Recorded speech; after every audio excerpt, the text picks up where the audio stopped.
अपने चैनल पे आपको खुश आमदीद कहते हैं। शादी के बाद में हामला हुई तो दादी ने मेरी डिलीवरी की।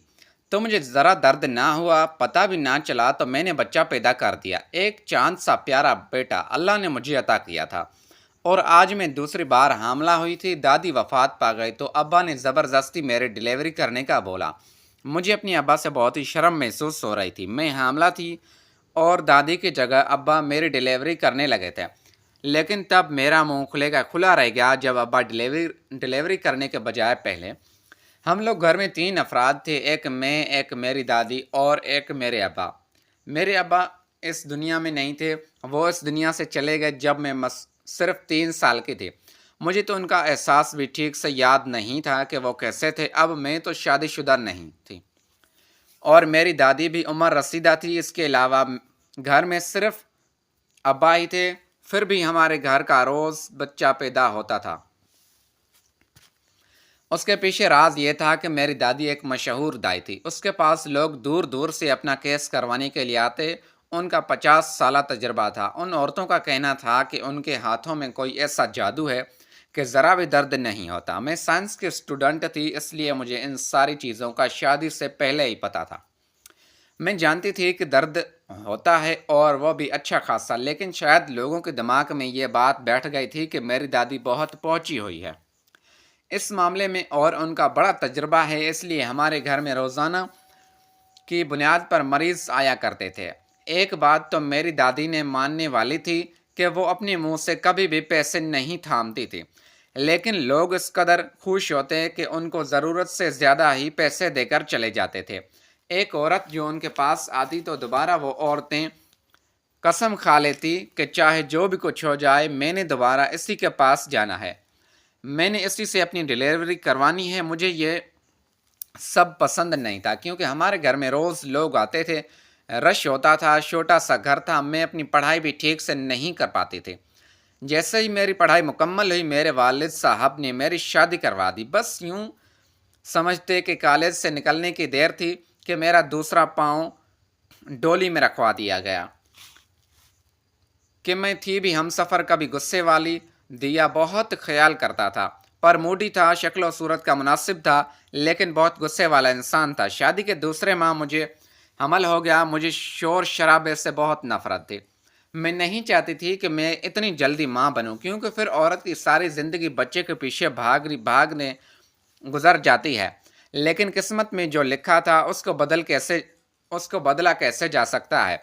मेरे बाबा तो कोई काम काज भी नहीं करते थे क्योंकि मैं दादी ही पैसे कमाती थी। मेरे बाबा तो यही ना सोचते थे कि अगर दादी को कुछ हो गया तो फिर क्या होगा। आखिर मेरी दादी की उम्र अब 70 साल पर जा रही थी। ये तो वो अपना ख्याल रखती थी, उनको कोई बीमारी नहीं थी, लेकिन ज़िंदगी और मौत का क्या पता होता है। पहले ही वो बोनस पर जा रही थी। एक दिन मेरी दादी मेरे ससुराल मिलने आई तो उनको पता चला कि मैं डॉक्टर के पास गई हूँ। उनको ये बात बहुत बुरी लगी, वहाँ से वापस चली गई। लेकिन रात को मुझे मेरे वालिद साहब की कॉल आ गई थी। तुम्हें दादी ने बुलाया है, फ़ौरन घर आ जाओ। मेरे मायका और ससुराल में 2 गलियों का ही फ़र्क था। मैं घर आने से इनकार करने वाली थी, लेकिन फिर भी आ गई और दादी से पूछा कि जी क्या बात है। उनका कहना था कि तुम्हारी दादी दुनिया भर के केस करती फिरती है और तुम डॉक्टर के पास ख्वार हो रही हो। जानती हो कि ये डॉक्टर कैसे होते हैं। ये जानबूझकर तुम्हें कहेंगे कि तुम्हारा ऑपरेशन करना है, सिर्फ अपने पैसे बनाने के लिए। जानती हो जिस औरत का ऑपरेशन हो जाए वो पहले जैसे नहीं रहती।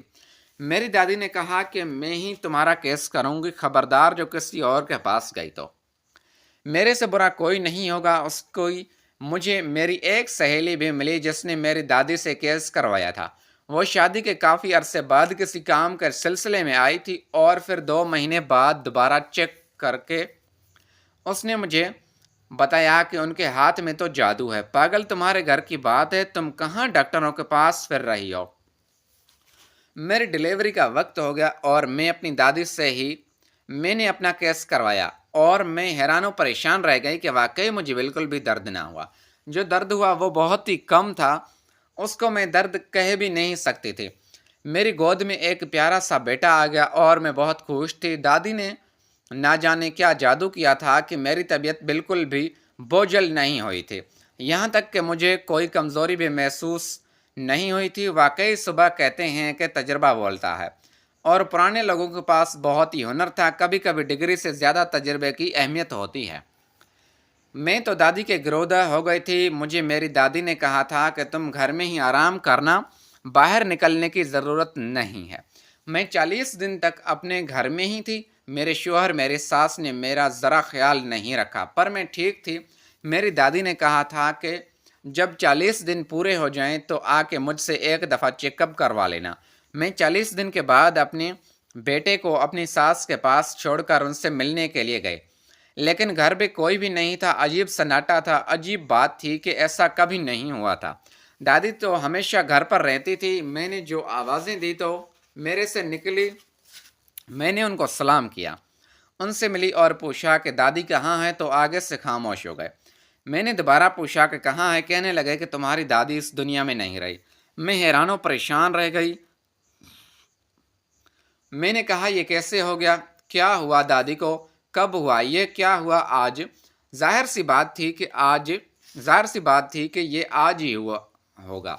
उसका मतलब कि दादी की मैयत भी घर में ही पड़ी थी। मेरी आंखों से आंसू जारी हो गए। मेरे वालिद साहब ने कह दिया, आज की बात नहीं। आज इस बात को कई दिन हो चुके हैं। मैं हैरान और परेशान हो गई। मरा मुंह खिलाकर मैंने कहा कि 25 दिन हो गए हैं और आपने मुझे बताना ज़रूरी नहीं समझा? मैं कौन सा दूसरे मुल्क में बैठी थी कि मैयत पर नहीं आ सकती थी? तुमसे कम मुझे आखिरी बार मेरी दादी को देखते तो दूसरी गली में ही थी। कितनी देर लग रही थी आपको मुझे बुलाने में?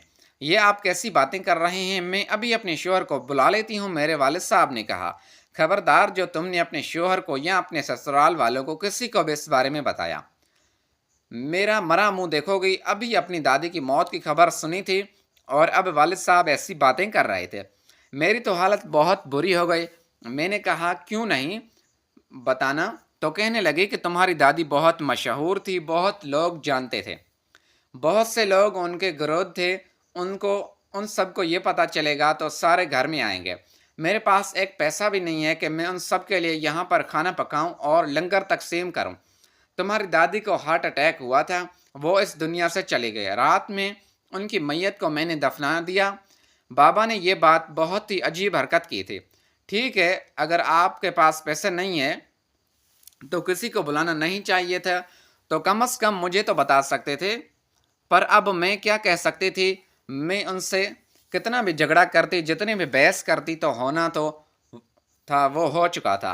वापस अपने घर आ गई। मुझे मेरे बाबा की इस हरकत पर बहुत गुस्सा आया। दादी की याद में बहुत दिन रोती रही। ना ही ये कहा कि किसी को बताने की ज़रूरत है। बताकर मैंने करना कुछ। बाद मेरी सास के पास कुछ औरतें आई और मैं चाय रखने गई तो उनकी बातें सुनकर हैरान रह गई। वो कह रही थी कि इस अशरत बीबी से केस करवाने का सोचा है, नाम बहुत सुना है उसका। मेरी सास ने बड़े फ़ख्र से कहा कि इसकी पोती तो मेरे घर की बहू है। मैंने सलाम किया। मैं सोचने लगी कि बेचारे क्या सोच रहे होंगे। मेरी दादी तो इस दुनिया से चली गई है, अब उनकी बहू का केस कौन करेगा? जब से दादी की मौत की खबर सुनी थी, मैंने अपने घर ज़्यादा चक्कर नहीं लगाई थे, क्योंकि मैं खुद बहुत ज़्यादा परेशान थी और मेरा बच्चा भी मुझे बहुत तंग करता था। जब मैं अपने घर गई तो मेरे कदमों तले से ज़मीन निकल गई। वहाँ पर बड़े आमद में कुछ औरतें बैठी थी।